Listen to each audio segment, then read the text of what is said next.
It's been 75 years since victory in Europe was announced, a day that sparked widespread festivities across the country, with street parties, dancing and celebrations of all kinds.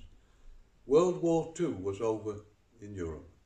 Soldiers would be returning home and the fighting in Europe would end.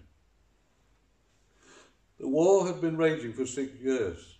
Men and women had heroically stepped up to the project of protecting Britain and all she stands for.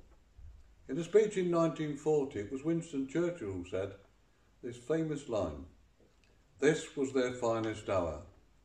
And although he was speaking to the RAF, I believe it applies to all British people during the war.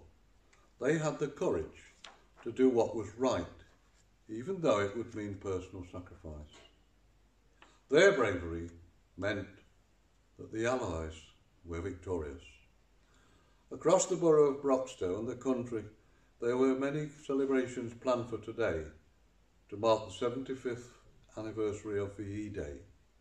And although the events have had to be cancelled due to COVID-19, we still urge you to remember those who sacrificed everything for the freedoms we have today.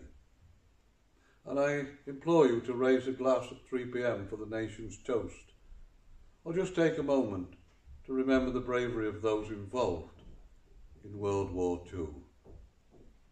We will remember them.